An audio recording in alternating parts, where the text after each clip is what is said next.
Pues lo primero, felicitaros a todos por haber llegado hasta aquí, a empezar el mejor año de vuestra vida quizás. Y quería hablaros de esta especialidad que, por desgracia, en la facultad y cuando uno lo está preparando no la tiene muy clara, porque no tiene contacto. Si hubiera que definir esta especialidad, sería con un par de palabras, que sería investigación médica. Y cuando hablamos de investigación, hablamos de todos los procesos que son múltiples y pueden llevar años en terminar, desde que tienes el concepto de una molécula, la vas desarrollando hasta que por fin tienes ese fármaco a servicio de los pacientes. Otra definición más clásica pues sería la especialidad médica, porque el nombre a veces lleva confusión, que evalúa los efectos de los fármacos y los productos sanitarios a un nivel clínico, en la ética y, por supuesto, en la economía. Entonces, un buen farmacólogo se tiene que basar en 5 pilares, que son los que estáis viendo ahí mismo, porque estos pilares son los que vais a utilizar en vuestra práctica clínica habitual una vez que acabáis la residencia. Como veis, es una especialidad bastante transversal y cabe un poquito de todo. A ver, bien, voy a hablar un poquito más desde mi perspectiva de las salidas profesionales, porque ya uno cuando acaba la residencia luego dice, bueno, ya hemos hecho la residencia y ¿ahora qué? ¿Pan para hoy, hambre para mañana? Pues una de las buenas noticias que tiene esta especialidad es que faltan farmacólogos clínicos y las salidas son muy amplias. Se puede trabajar en las agencias regulatorias de los diferentes países. También se puede trabajar en la industria farmacéutica, de la que ahora hablaremos un poquito más porque también es otra gran desconocida. Por supuesto, puedes trabajar en hospitales o en universidades. Cuando hablamos de la industria farmacéutica, hay que tener en cuenta que son unas compañías que invierten muchísimo dinero durante mucho tiempo para que se desarrollen nuevos fármacos, porque los fármacos, como los niños, no vienen de París. Entonces, si quieres participar en la industria farmacéutica como médico, vas a participar en ensayos clínicos. Y dentro de los ensayos clínicos hay una múltiple variedad de opciones, desde la preclínica, voluntarios sanos, pacientes, luego con los datos, porque hay que demostrar que ese ensayo clínico es eficaz y es seguro, y hay que tener unas discusiones científicas con las agencias regulatorias. Y otra muy buena noticia es que España, en este aspecto, es el 4º país donde más ensayos clínicos se hacen, por lo que trabajo hay. Y, de hecho, la tendencia es a subir y, como médicos, debemos intentar que lleguemos por lo menos al podio, porque donde están los ensayos clínicos está la inversión y está el avance de la ciencia. Bueno, hemos acabado el ensayo clínico. Aquí os pongo un pequeño ejemplo esto es un ensayo en el que yo tuve la suerte de participar con un biosimilar del rituximab, que es un ensayo relativamente pequeño para lo que pueden ser, y eran 250 pacientes, más de 12 países y 55 centros implicados. Y una vez que lo terminamos y conseguimos la aprobación de las agencias, hay que difundir, esos datos hay que compartirlos con la comunidad médica, y no solamente publicando en revistas, sino también asistiendo a los congresos, generalmente internacionales. Este otro caso, por ejemplo, que pongo es para un bevacizumab, que ahora mismo nos sonará mucho, pero que ahora el biosimilar está teniendo un gran impacto a la hora de ampliar los tratamientos a los pacientes, ya sea a nivel de los congresos americanos o europeos. Luego me podéis decir, bueno, yo prefiero trabajar en un sector público. Pues muy bien, esta especialidad también te lo permite, porque enfrente están las agencias reguladoras, que son los organismos que evalúan que el beneficio o riesgo es positivo. Y ya puedes trabajar en la Agencia Española del Medicamento, que forma parte de la Agencia Europea del Medicamento, o puedes trabajar en agencias de todo el mundo, como por ejemplo la americana. Aquí dentro de las agencias hay diferentes comités donde los médicos participan en uno de ellos.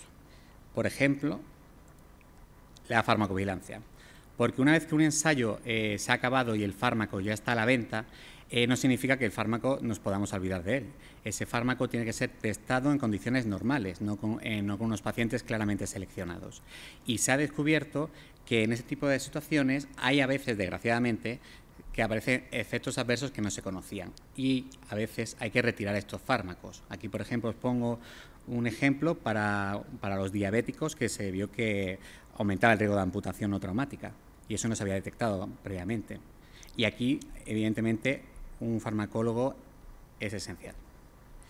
Luego hay otra parte que, si ya la farmacología es desconocida, los productos sanitarios es, vamos, Mordor de desconocida, porque claro, el fonendo, las radiografías, todos esos instrumentos, ¿eso de dónde viene?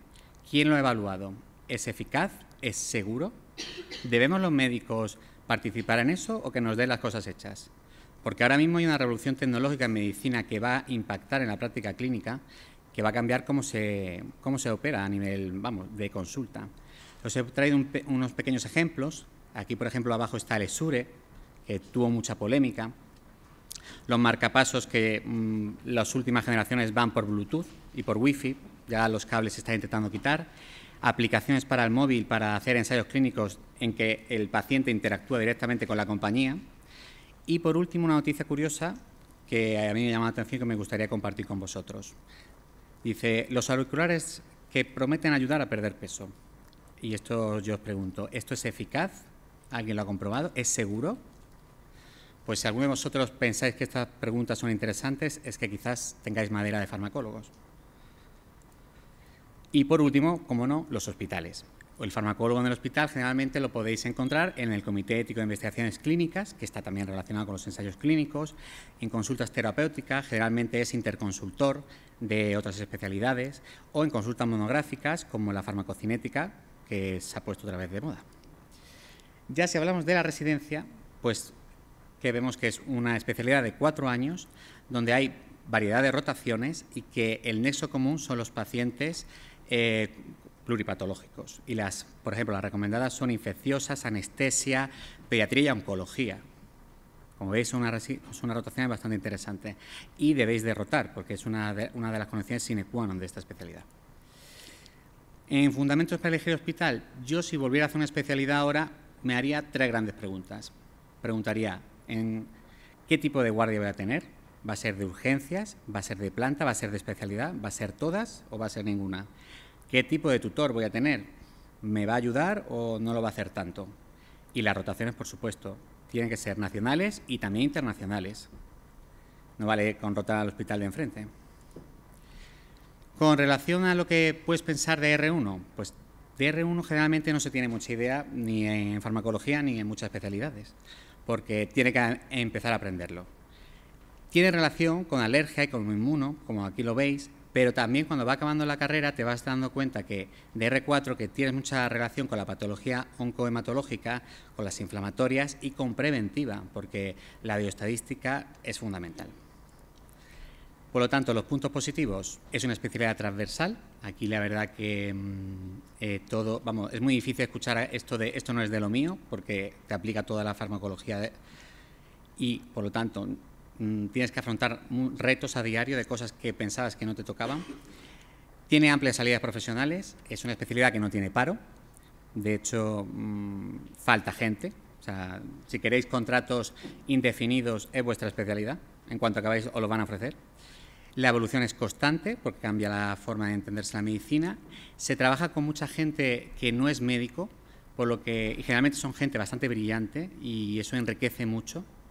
Luego, con mucha gente que no es de España y, por lo tanto, ves muchas formas diferentes de trabajar. Y aquí el inglés nivel 2 nos sirve, porque, como hemos dicho, se trabaja con equipos multinacionales. Aquí se habla en teleconferencias, en reuniones de trabajo y cuando vayáis a defender los resultados de un ensayo clínico va a ser en inglés y las preguntas con mala leche también. Puntos negativos. Es una especialidad reciente, hay mucha gente joven y sobre todo falta masa crítica. Eso en otras especialidades está más conseguido porque el propio peso de la especialidad va arrasando con los problemas. Aquí hay que ser un poco individualista y luchar por lo que es de uno. Luego son hospitales que es de nivel 3, por lo tanto son capitales. Aquí los hospitales comarcales, desgraciadamente, si quieres trabajar en una zona más retirada va a ser complicado. Y saber de medicina no es suficiente. Aquí hay que saber de bioestadística, de ética, de legislación. Aquí es miscelánea, como diría la Academia MIR. Es fundamental porque hay que saber de todo, como hemos dicho. Respecto a los rankings, pues hay 2 cosas que me llaman siempre la atención. Solo hay 16 plazas, pero como la gente no conoce la especialidad, hay muchas oportunidades de cogerlo. Porque claro, la gente dice, ¿esto qué será? Y también os digo que es una especialidad que no hay que coger si no te gusta la investigación, porque luego te vas a llevar un chasco. Si a ti no te gusta investigar, no la cojas. Pero si te gusta investigar, tienes bastante posibilidad de cogerla. Y nada, son 10 minutitos y aquí os dejo mi correo por si queréis preguntarme cualquier tipo de duda, de recomendación, lo que queráis. Y yo encantado os la contestaré. Muchísimas gracias.